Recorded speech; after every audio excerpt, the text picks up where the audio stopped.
My name is Klaus Timon. I've been doing photography for 20 years. The kind of path and career path I've taken in photography has had a lot of side turns, U-turns, bumps, speed bumps, whatever, everything. And for me, that's part of the process. I think it's really important that you don't lock yourself down as saying you're going to do one thing or another. Recently, I won the Sony World Photography Award for a fashion series I shot in Iceland.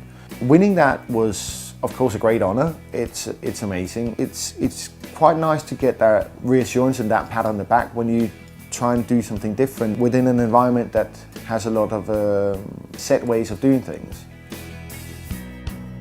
So for the past week or so, I've been toying around with the Sony RX100II, and I thought I'm going to be brutal to this camera and see what it really does and what it doesn't do. And I have to say it fared really well. I took it to a concert that was in the middle of it's a very dark room, and so there's lots of movement, very little light, and it kind of went back to the roots where I come from, doing a lot of concert photography. I did what most people do when they test out a new camera. I didn't read the manual, I just went out and tried it. But even so with that, I have to say it's really intuitive to use.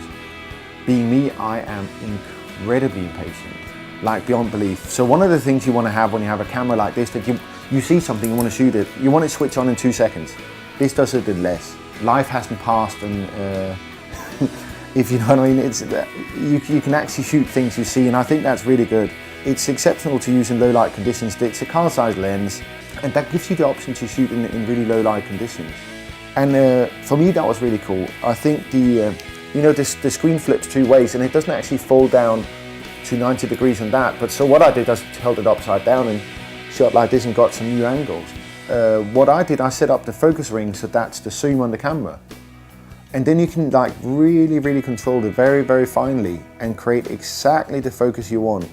And after you start using it, you kind of start to feel the lens and how it works. And very quickly, it becomes very adaptable, and it kind of becomes integrated in your fingers, how it works.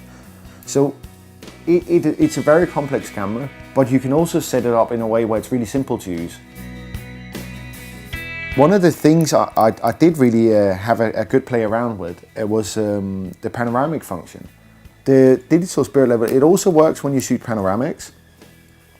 So that really helps guide you. So when you're doing a panoramic, that when you start shooting around here, you can keep it at a level.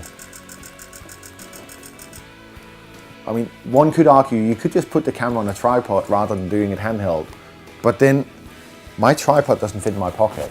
So this is much better. You can actually do that with the spirit level and just have this. This camera also does stuff that you can't see. There's a Wi-Fi connection. It allows you to use this as a remote camera. So you can control this off a phone. And for filming, I think that's something that could be really useful. What's interesting about photography is when you tell stories, and the camera is just a tool in that toolbox. The technicality is really something that should play out in the background. And I think what this camera does, it can give you new perspectives. Sometimes you just want to have a small little thing so you can get that angle that is very, very complicated to get. If I were to compare this to a DSLR or a medium format camera, I'd say this would be a great little backup thing to carry around. So whenever things arise and there was an opportunity to create a shot, you could pull it out, shoot, and you get something that has a professional image quality that you can use for all your needs. Just offers you that opportunity to always have a camera to hand that you get really great images from.